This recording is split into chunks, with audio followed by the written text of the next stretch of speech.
자, 지난주에 우리는 이 사도신경을 다 공부하였습니다. 사도신경을 끝내고 지난주에 이 진정한 믿음에 대해서 우리가 살펴보았는데, 여러분들 이 사도신경에 기록된 내용, 다시 말해서 복음을 믿으면 우리는 그리스도 안에서 의로운 자가 되고 그 결과로 영생을 상속받게 됩니다.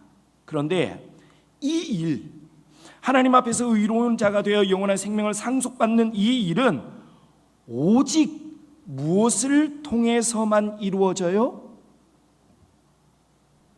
여러분들이 알고 있는 그게 정답이에요. 오직 무엇을 통해서만 이루어져요? 에? 그렇죠. 믿음을 통해서만 이루어져요. 그것도 더 정확하게 얘기하면은 진정한 믿음, 참된 믿음만을 통해서만 이루어집니다. 여러분들, 사람이 행위를 통해서 의로워질 수 있어요, 없어요? 없어요. 결코 없습니다. 구원받는 일에는 믿음 외에는 그 어떤 것도 그 가운데 끼어들 수 없어요.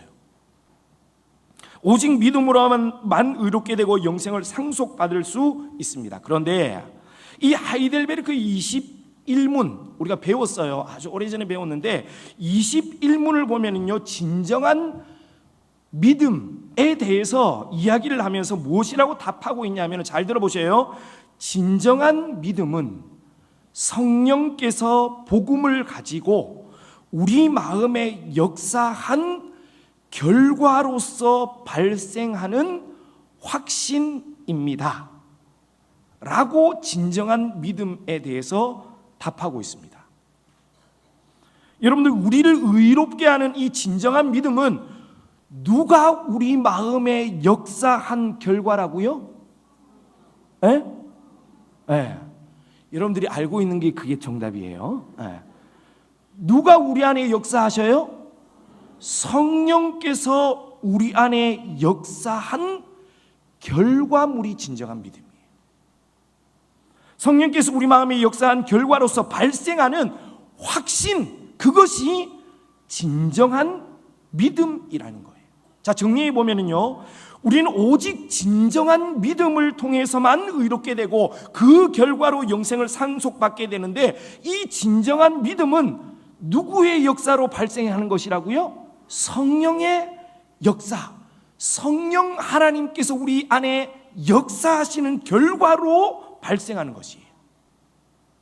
다시 말해, 우리를 구원으로 이끄는 진정한 믿음은 성령 하나님께서 우리 안에서 일으키시는 하나님의 전적인 선물이라는 거예요. 자, 이쯤 되면은요, 우리 안에 일어나야 할 질문이 있습니다. 그게 무엇이냐면, 아니, 우리를 구원으로 이끄는 진정한 믿음이 성령의 전적인 역사로 인해 발생하는 것이라면, 구원을 위해서, 구원받기 위해서 우리가 해야 할 일은 아무것도 없나요? 믿음이 전적인 하나님의 선물이라면 하나님께서 우리에게 믿음을 주실 때까지 우리는 가만히 기다려야 하는 것 아닙니까? 라는 생각이 우리들 안에 스물스물 일어날 수 있어요. 아니, 진정한 믿음은 성령의 역사고 하나님께서 우리에게 주시는 선물이라면 우리 편에서는 할 게 아무것도 없잖아요. 자, 여러분들, 분명 믿음은 성령께서 우리 안에 일으키시는 성령의 역사입니다. 맞아요. 맞는 말이에요. 그러나, 잘 들으세요. 그러나 그렇다고 우리가 두 손 놓고 가만히 있으면 될까요? 안 될까요? 안 돼요. 여러분들, 진정한 믿음은 전적인 성령의 역사입니다. 그럼에도 불구하고 우리가 가만히 있으면 안 되는 이유가 무엇이냐 하면, 첫째, 성령께서 우리 안에 진정한 믿음, 참된 믿음을 우리 안에서 일으키시는 분은 성령인데, 성령께서 우리 안에서 진정한 믿음을 일으키실 때에는 은혜의 외적인 수단을 사용하시기 때문이에요. 자, 그리고 두 번째, 성령께서 언제 역사하셔서 우리 안에 믿음을 일으키실지 그 시기와 때를 알아요, 몰라요, 우리가? 에? 아시는 분 계셔요? 저한테도 좀 가르쳐 주셔요. 좀 교회 안 다니고 이렇게 딴짓하고 있다가 그때 딱 좀 오게. 알아요, 몰라요? 몰라요, 몰라. 때문에 은혜의 자리, 성령께서 역사하시는 자리에 우리는요, 끊임없이 우리 자신을 어떻게 해야 돼요? 노출시켜야 되는 거예요. 끊임없이 나와야 돼. 하나님의 말씀이 있는 자리, 은혜가 있는 자리, 성령의 역사가 있는 자리를 사모하는 마음으로요, 날마다 나와야 되는 거예요. 그 자리로. 여러분들 지금 교육부서 여름 우리 성경학교하고 수련회가 진행 중이죠. 에? 우리 아이들을 여름 성경학교는 수련회에 많이 보내보셨겠지만은 여름 성경학교는 수련회에 꼭 보내야 하는 이유가 무엇입니까? 여름 성경학교는 수련회에 가면은 우리 아이들이, 모든 아이들이 다 은혜 받고 다 변화되나요? 에? 되던가요? 우리 애들은 좀 잘 안 되던데. 에? 여름 성경학교는 수련회 보낸다고 다 아이들이 은혜 받고, 물론 그 중에 은혜 받고 변화되어지는 아이들도 있어요. 그러나 모두가 그렇게 되는 것 아니에요. 그러나 그럼에도 불구하고 우리 아이들을 끊임없이 성경학교나 수련회 같은 곳에 보내야 하는 이유가 무엇이냐면은 성령께서 언제 우리 아이들 안에 역사하셔서 구원받는 참 믿음, 진정한 믿음을 일으키실지 모르기 때문이에요. 그때가 이번인지 다음인지 모르기 때문이에요. 여러분들 신앙성장의 가장 기본이 예배 참석인 이유도 동일한 맥락입니다. 여러분들 신앙이 성장하려면요, 예배 자리로 계속 나와야 돼. 주일 오전 예배, 오후 예배, 수요 웬만하면 다 나와야 돼요. 여러분 그 이유가 무엇입니까? 예배는요, 종합 선물 세트예요. 은혜의 종합 선물 세트야. 기도가 있죠, 찬양이 있죠, 말씀이 있죠. 그렇기 때문에 언제 하나님께서 그때의 그 예배 시간에 내가 부르는 찬양을 통해서 기도할 때에 말씀을 듣는 중에 언제 성령께서 역사하실지 우리가 알아요, 몰라요? 몰라요. 그렇기 때문에 사모하는 마음으로 자꾸 나와야 되는 거예요.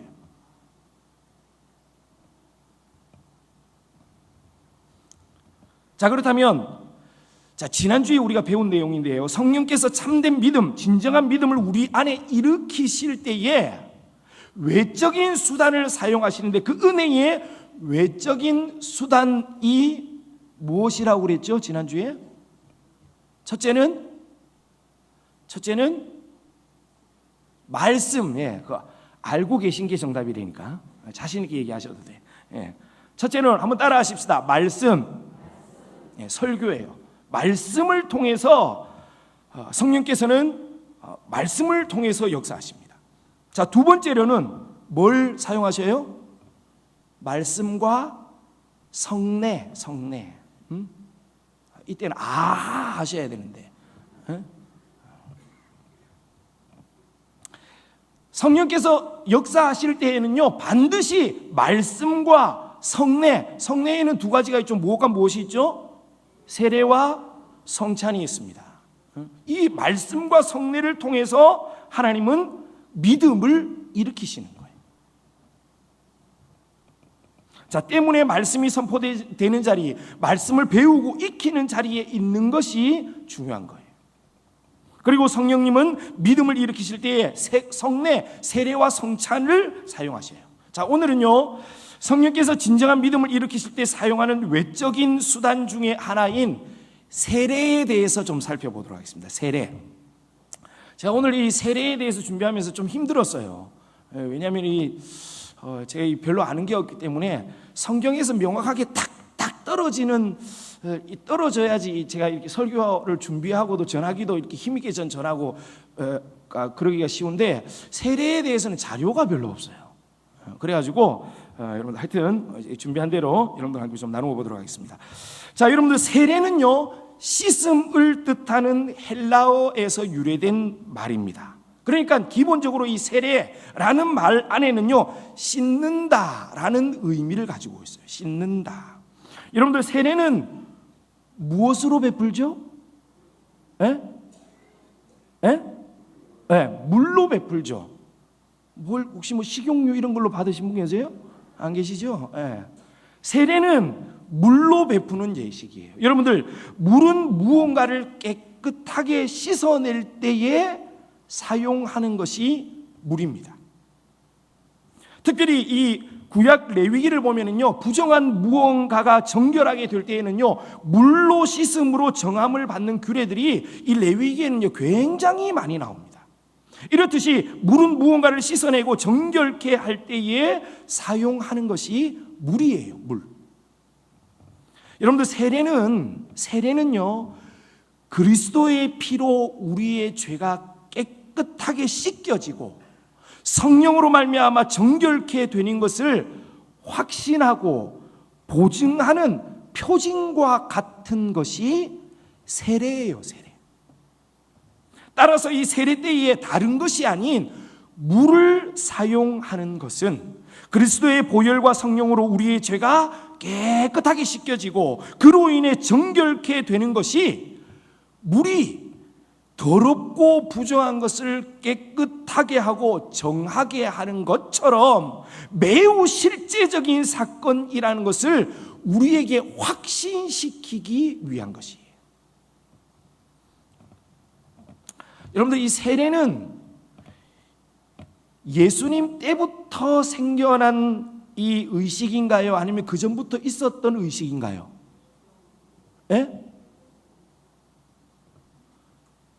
다시 한번 물을까요? 이거는 조금 아니네. 이거는 좀 생각을 해보세요. 자, 예수님께서 공생애를 시작하시기 전에 누가 세례 베풀고 있었죠? 갑자기 목소리가 커지셨어. 그래, 다시 한번 그럼 질문할게요. 이 세례라는 이 종교의식은 예수님 때부터 생겨난 것인가요? 아니면 그 전부터 있었던 건가요? 그렇죠. 예수님 전부터 이 세례는요 시행되어지고 있었던 종교의식이었어요. 우리가 잘 알고 있는 것처럼 예수님께서 공생애를 시작하기 전에 세례 요한에게 나와서 세례를 받으셨습니다. 그리고 세례 요한이 이미 요단강가에서 세례를 베풀고 있었어요. 여러분들 따라서 세례는요 예수님께서 처음 시행한 종교의식이 아니에요.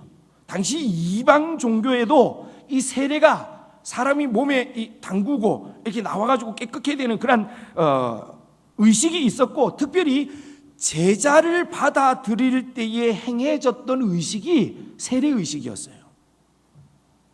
자, 그런데 중요한 것은요, 구원과 관련된 거룩한 예식으로 세례를 제정하신 것은 예수님이셔요.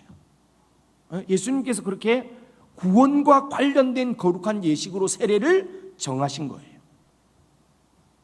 여러분들 우리 200책 교재 가지고 오셨나요? 우리 208페이지 한번 보도록 하겠습니다. 208페이지 71번 질문이에요. 우리 69번부터인데 69번하고 70번은 좀 넘어가고요. 71번 질문 우리 한번 읽어보도록 하겠습니다. 질문 제가 한번 먼저 읽어보도록 하겠습니다. 208페이지입니다.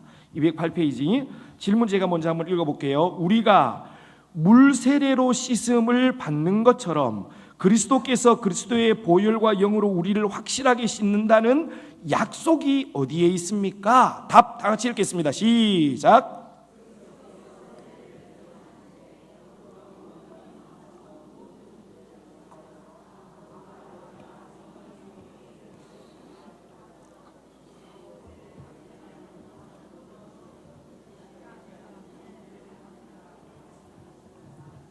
이 약속은 세례가 중생의 씻음과 죄의 씻음이라고 언급된 다른 성경 구절에서도 반복되었습니다. 자, 여러분들 이처럼 세례를 구원과 관련된 표징으로서의 예식으로 정하신 것은 예수님이셔요.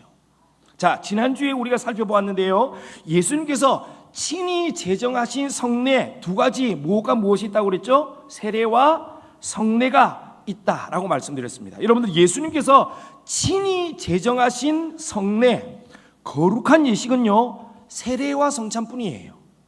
성경에 보면은.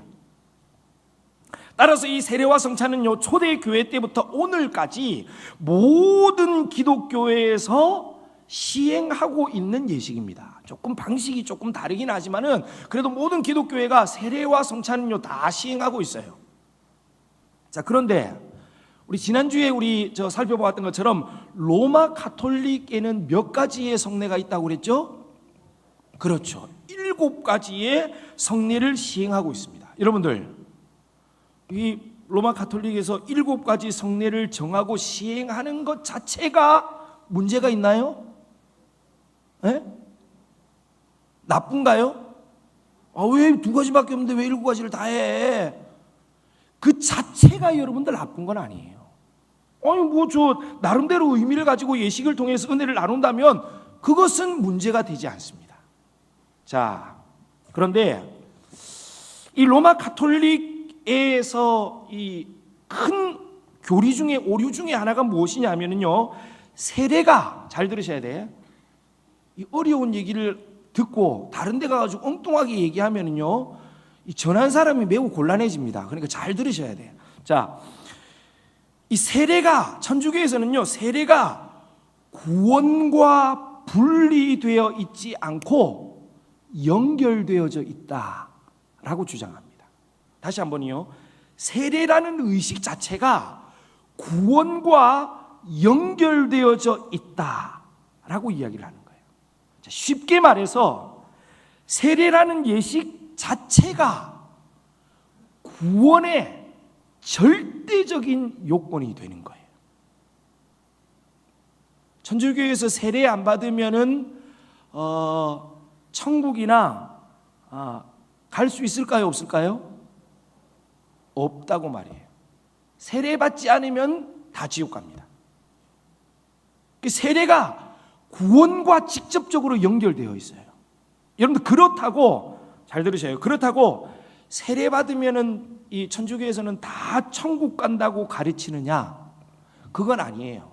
여러분들, 천주교에서는요, 천국에 직행하는 사람들은요, 아주 특별한 사람들만 가요. 성인이나 순교자들 있죠? 그런 분들만 천국으로 직행해요. 그러면은 세례를 받았음에도 불구하고 세례를 받고 죽은 사람은 어디에 갈까요? 대부분이 그 지옥과 천국 사이에 뭐가 하나 더 있다고 얘기하잖아요. 뭐요?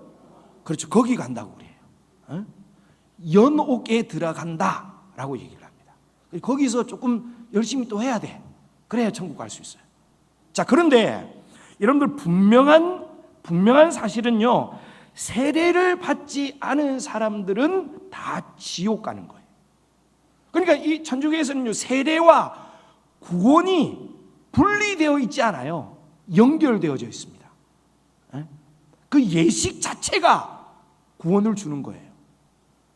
제가 저희 큰 어머니께서 돌아가셔가지고 제가 갔는데 이제 성당을 다니셨더라고요. 그래서 확실히 천주교는 예배를 여러 번 드려요. 여러 번 드리는데 사람들이 막 30-40명씩 와요, 다. 아주 막 거기 아주 그 세브란스 병원에서 했는데 아주 그냥 예식을 아주 엄숙하게 경건하게 하더라고요. 마지막에는 관을 이렇게 놓고 다 둘러서 가지고 이렇게 우리로 따지면 예배를 드려요. 그런데 그 신부님이 제가 확실히 들었어요, 분명히. 저희 큰어머니께서 원래 종교생활을 하시던 분이 아니거든요. 말씀하시는 거. 믿음이 없지만 세례를 받았기 때문에 하나님 품에 계신 줄로 믿습니다. 이렇게 말씀하시더라고요. 무슨 말인지 아시겠죠, 여러분들? 세례가 구원과 직접적으로 연결되어 있어요. 여러분, 우리 개신교회에서, 기독교에서는 그렇게 생각하나요? 여러분, 여기 다 대부분 세례 받으셨죠? 세례 받으면 다 천국 가나요? 구원이 보장되나요? 아니에요. 여러분, 세례는 예수님께서 친히 제정하신 거룩한 예식 맞습니다. 그렇기 때문에 결코 소홀히 하거나 가볍게 여겨서는 안 돼요. 그러나 그렇다고 세례받은 모든 사람들이 의심의 여지 없이 구원을 보장받는 것도 아닙니다. 자, 우리 211페이지에 72번 질문 한번 읽어보도록 하겠습니다. 72번 질문 한번 읽어볼까요? 제가 질문 한번 읽어보도록 하겠습니다. 물을 사용하여 베푸는 외적인 세례가 죄를 씻어줍니까? 답 다 같이 읽겠습니다. 시작.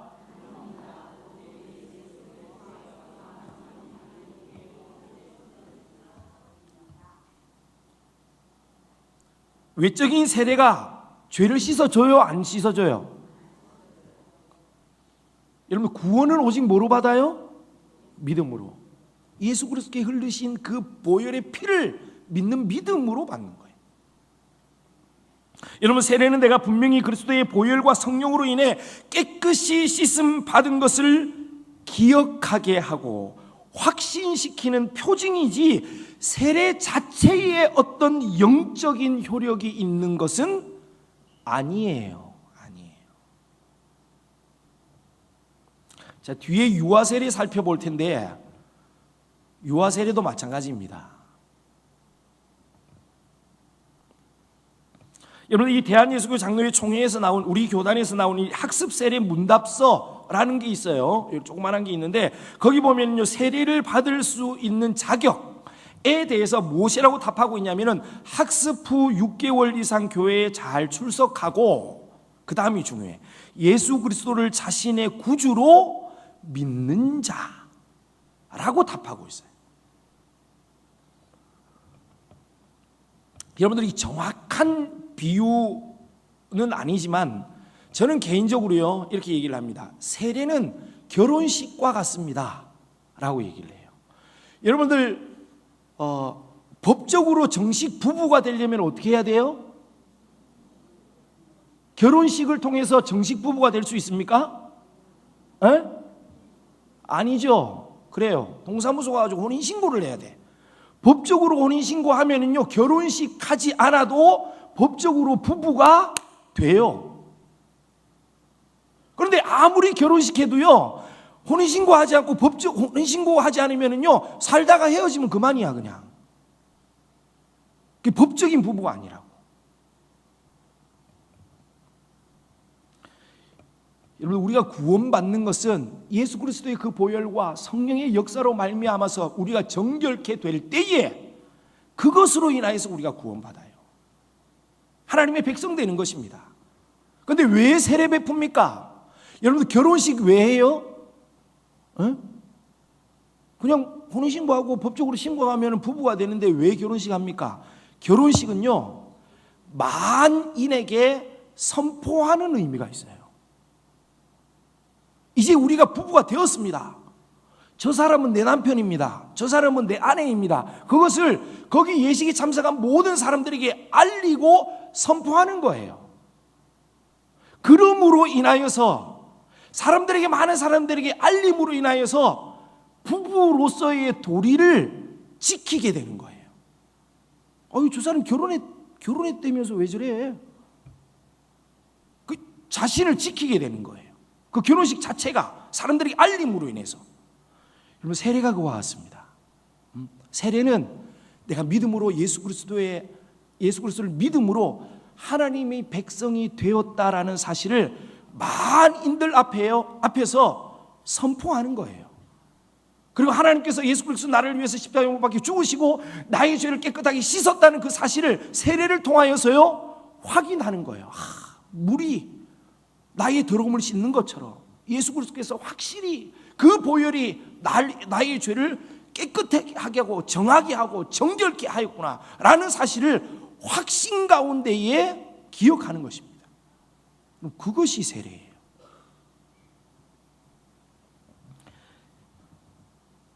여러분, 이러한 측면에서 본다면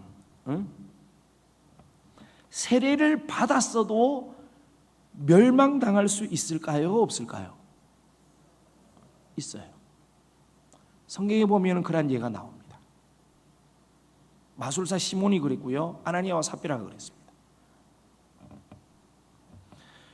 따라서 여러분들 세례받은 것으로 안주하거나 안일하게 생각하지 말아야 합니다. 늘 나의 믿음과 구원을 점검하는 저와 여러분들 되어지기를 소원합니다. 자, 여러분들 세례에는요 세 가지의 방식이 있어요. 세 가지의 방식이 있습니다. 여러분들 알고 있는 세례, 우리는 어떻게 하죠? 세례? 물을 머리에 이렇게 뿌리죠, 그죠? 물을 붓는 방식이 있고 물을 적셔가지고 이렇게 뿌리는 방식도 있어요. 그리고 성경에 제일 많이 나오는 무슨 방식이 있죠? 침례, 몸을 완전히 담그는 거. 여러분들 어떤 것이 제일 올바른 방법일까요?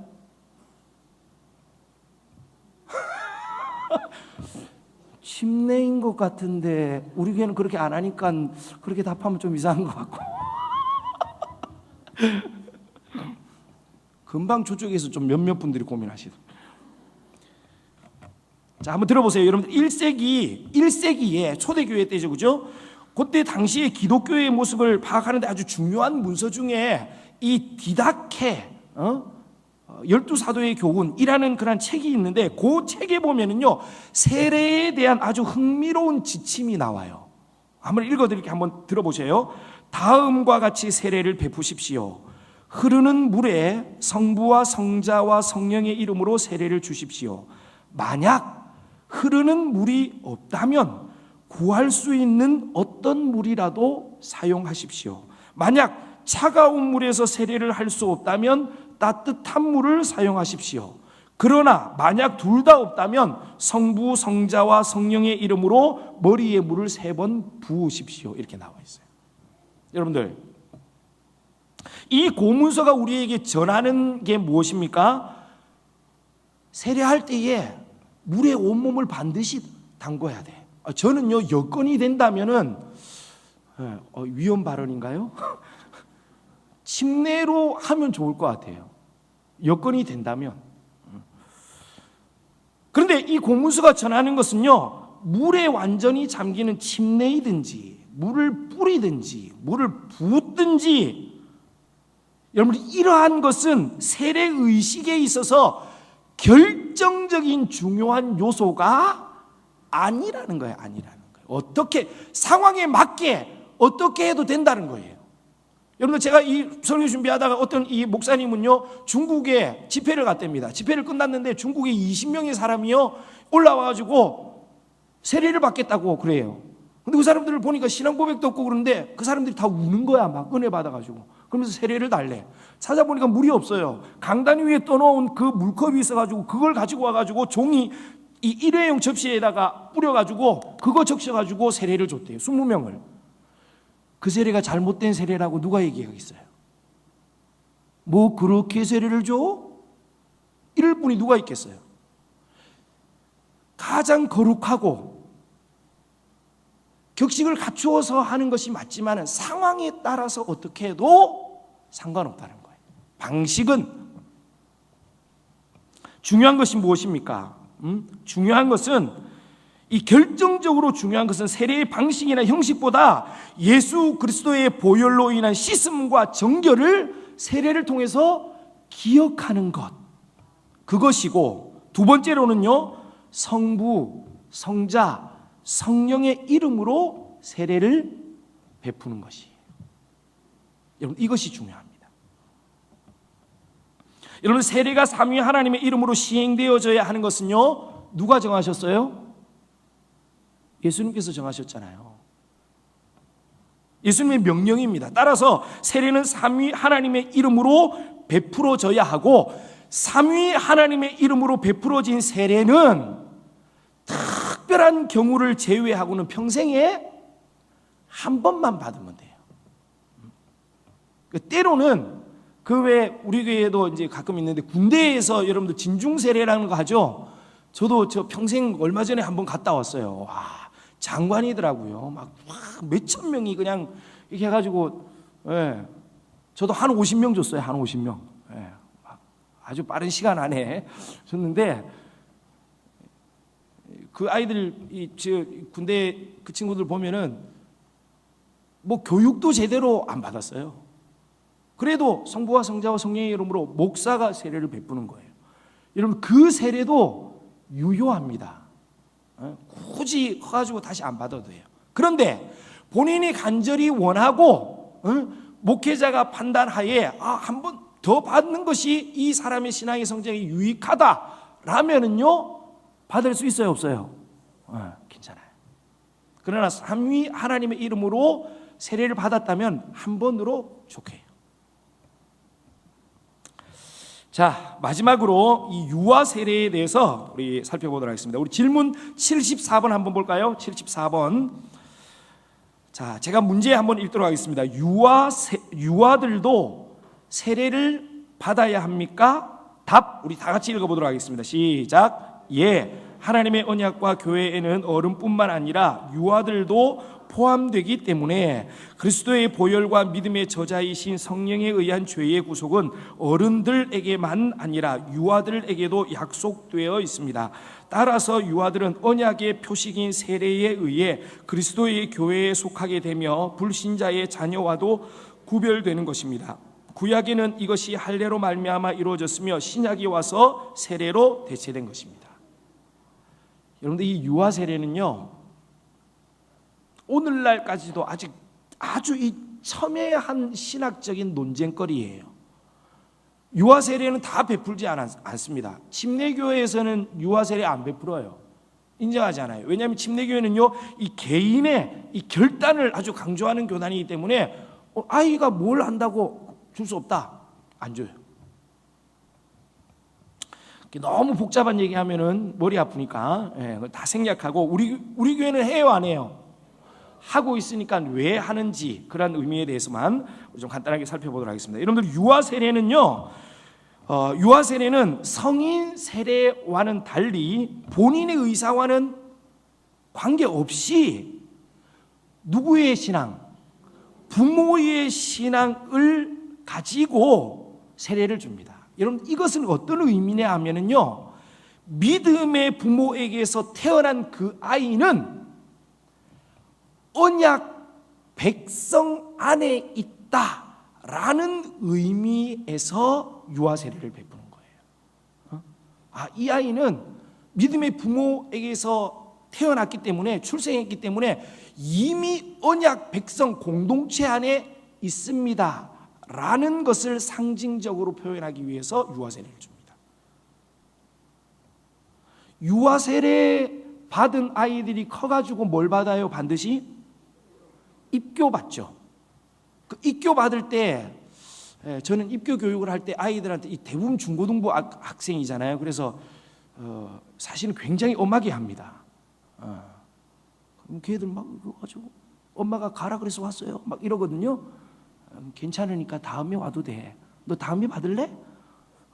그냥 받을래요. 막 이러는데 여러분 유아 세례 때 받고 왜 입교를 합니까?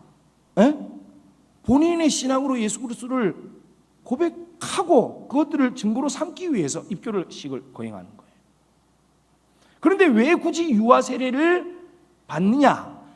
이 아이가 언약 공동체, 언약 백성 안에서 자라날 것을 기대하면서 유아 세례를 주는 거예요. 따라서 여러분들 유아 세례는 이 부모의 신앙 고백과 믿음으로 아이들을 양육할 것을, 부모의 책임을 강조해요. 반드시 따라야 됩니다. 유아 세례를 줬는데 부모가 이 유아 세례를 아이한테 주고는요 아무것도 안 해요. 아무것도. 여러분들 이 양육적인 책임이 유아 세례에는요 반드시 뒤따라야 돼요. 반드시.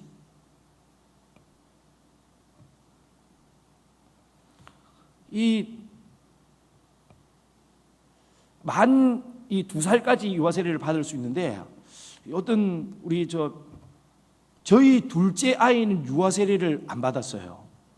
제가 그때 교회를 안 다녔기 때문에 잠시 한 3년 교회를 안 다닌 적이 있어가지고 그때 시기를 놓쳐가지고 유아 세례 안 받았어요. 그리고 세례 받았습니다. 우리 교회에서 아무렇지도 않아요. 그런데 잘 이 유아 세례 앞에서 제가 말씀드린 것처럼 세례가 구원과 직결된다라고 생각을 해 자꾸.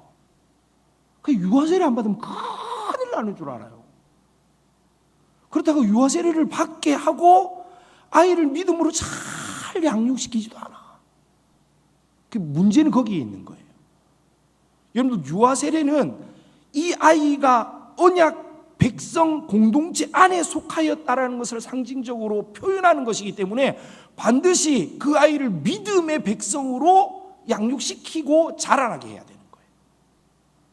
그리고 입교를 받게 하는 거예요. 여러분 이것이 핵심입니다. 어떻게 보면은 이게 없다면은 안 되는 거예요.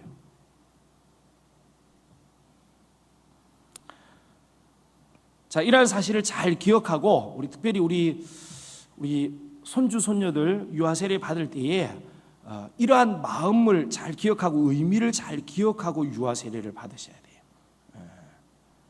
내가 우리 아이를 우리 손주들을 믿음의 언약 백성으로 내가 잘 양육시키겠다. 그것들을 반드시 결단하셔야 돼요. 자, 이런 측면에서 유아 세례를 시행합니다. 이런 의미가 있으니까 여러분들 이런 것들을 기억하고, 중요한 것은요, 세례는 상징적이에요. 언약의 표징입니다. 그 세례를 통하여서 내가 하나님의 백성 되었음을 다시 한번 기억하고, 그리스도의 보혈로 내가 깨끗하게 씻겨졌음을, 정결케 되었음을 기억하고, 하나님의 언약 백성 안에 들어갔음을 늘 기억하게 하는 거예요. 여러분 그러한 측면에서 세례가 있다라는 사실을 기억하고, 여러분들 앞에서 세례를 받을 때마다 내게 베풀어 주신 하나님의 은혜를 기억하고 죄 씻으심을 다시 한번 기억하고 날마다 감사하고 그 은혜 안으로 더 깊이 나가기를 힘쓰는 저와 여러분들 되어지기를 주님의 이름으로 축복합니다.